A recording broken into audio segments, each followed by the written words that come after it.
all of y'all. It's Saturday for me. Saturday after Christmas. Merry late Christmas, everybody. Good holidays. I haven't made a video in a minute. Right now I'm doing a little update video today. So, a few things have kind of hit a stump with this whole trying to get my bike back together, trying to get it going. Suburban I had, I'm getting rid of it now because the things took too much crap out of me, too much money on my time, especially with the girls.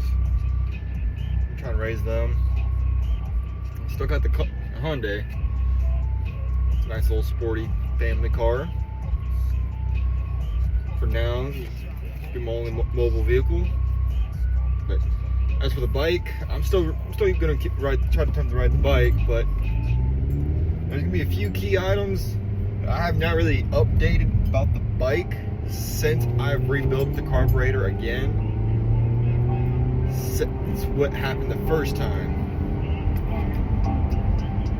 Tried to ride it to work one day, and let's just say my bike cylinders gave out entirely. Took a shit on itself and everything. My piston went, nicked the cylinder. The cylinder was still good. Bent a couple push rods, hit the top of my valve head. It was pretty bad. In the process of rebuilding right now. I got some new cylinders, I got some new pistons as well. Had to pull the whole engine apart. And thanks to the guys down here where I live in Little Rock, Arkansas, the guys at Rodney Cycle House, very helpful and assistance with doing a bunch of repairs and stuff, trying to help me along, give me some information I need on rebuilding this bike as it properly should. I don't give people headaches about their builds and stuff. That's them. But as a mechanic myself and being OCD, I did notice this when I pulled the bike apart. I have cylinder heads for my bike. If you bike people who work on bikes or you're just getting into the bike community, there's very key items that I've learned for my bike, in particular, being a 97 Harley. Y'all can jump me for this. It's a Sportster 97. It was an 883. I bought it. The guy I bought it from said the guy before him, who he got it from, said he put a 1200 cylinder on, or motor on the bike.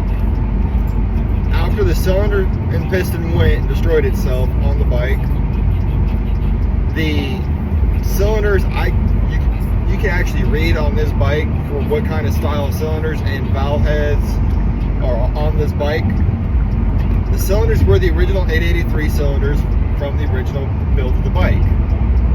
The cylinder, the valve heads, the top heads of the cylinder were not. They were from a Buell Thunderstorm headset for the Buell motorcycles, made by Eric Buell. If I'm getting names wrong or saying things wrong, I apologize.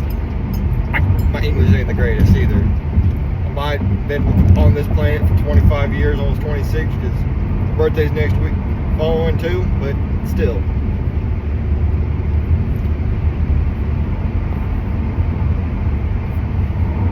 But if the most particular thing that Harley builds are about is that preciseness. Yes, back in the early 90s, late 90s, people did that for more power, the less squash space, more power. Y'all can reiterate and throw those memes in about the different donut doing more power, baby, but still. The key item was the head, the squash plate distance on a Buell Thunderstorm head is a 3.5 inch diameter for the bike. The 883 cylinders, the original 883 cylinders were a 3-inch diameter. It's a half-inch difference. That's a lot difference because those valve placements for those large valves for thunderstorm heads have a very distinctive squash clearance from the pistons. So, as I was taking into guess, and the guys at Rodney's that were assisting me throughout this rebuild for this bike, we've come down. I've come to look at that the valve probably hit the piston, and then not just that, the dude who put the bike back together fucked up a couple key parts of it. Like, a lot of my parts of my bike are discontinued, of course. It's an 97 motorcycle. It's about 30 years old. It's almost as old as me. Actually, a little older than me. Born in 2000, this is 97, 3 years older than me. But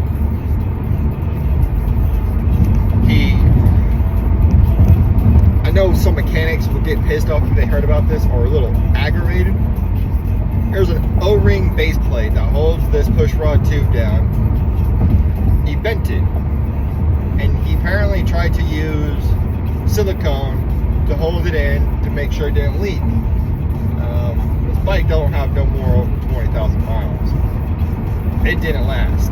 It leaked, and that's what led to my cylinders giving out, my pistons being fucked up, and everything else like that. Well, that's a fun process that I get to rebuild. But in the same time, though, of this rebuild, I've learned a lot. I learned how to pull my rocker heads off, learned how to pull valve heads off, learned how to pull valves out of a cylinder head, learning how to do different key items for an engine that I've never thought about been able to fully develop. Like, you have motorcycle engines and car engines from what I'm used to doing, plus diesel engines. I'm used to car and diesel engines. That's what I'm majority of used to. Motorcycle engines, it's a very different concept. But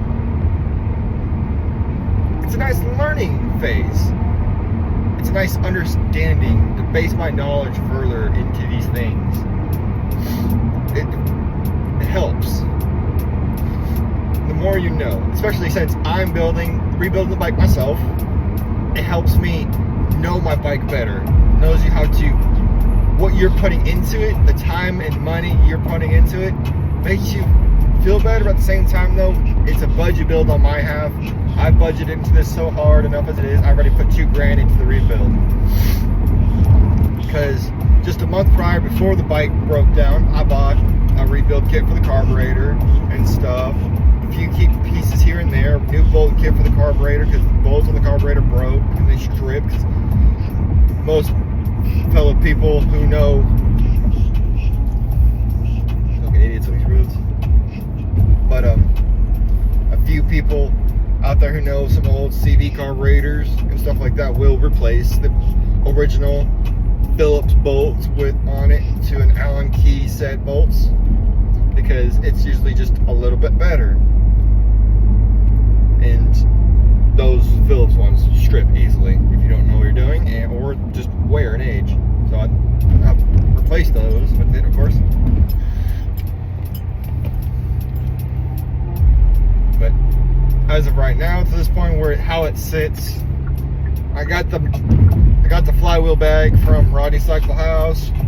That came back to good checks. They said it's dialed into the T on that, which is a plus for that bike.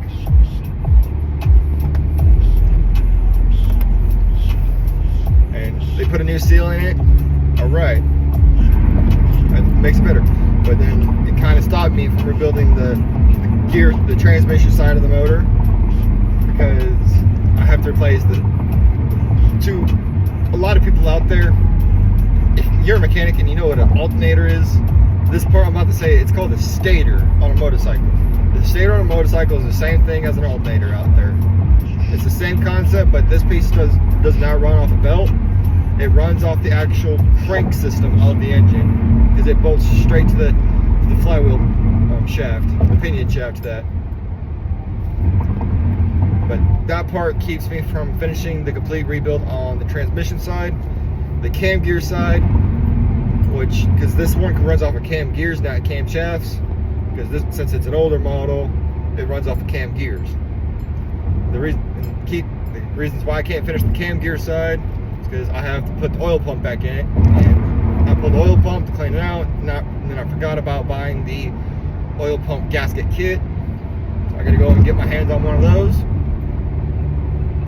But let's just step back to the transmission side about the stator. The stator is a discontinued part for my bike. Rodney's has one OEM part, original OEM part for that bike. Oh, we got a cop in front of possibly.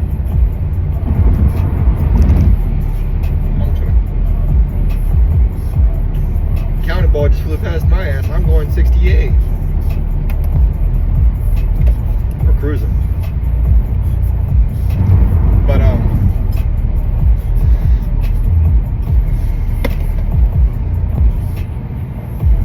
I just lost my fucking train of thought. Holy shit. Apologies. Oh, it's fucking thick over here.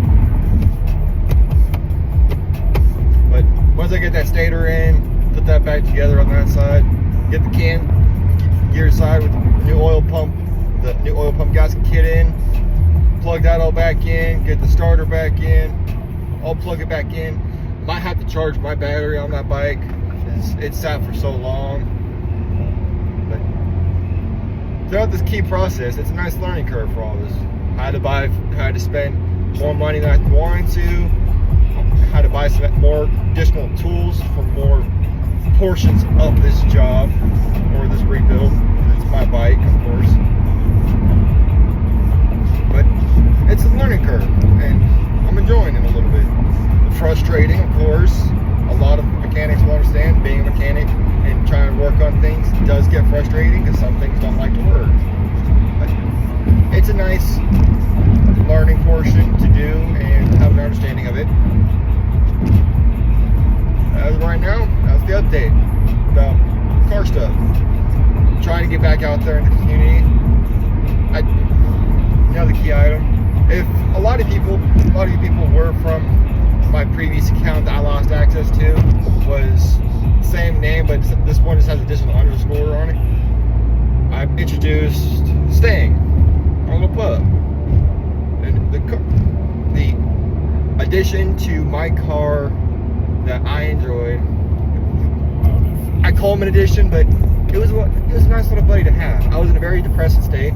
I got him from a friend of mine, and it was a nice little pup that I got for myself. He did die last week.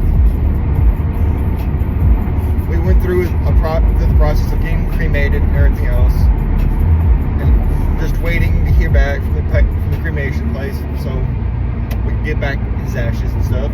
So he's still he's still with me during this car stuff and motorcycle stuff. Elder Man was a big part of my heart that I lost, and everything else. I'm still pushing through, and everything else. So let's just keep this going, get that bike back together, try to get back out there in the communities where I've missed a lot of good, interesting events. Everything else. Ride safe, y'all.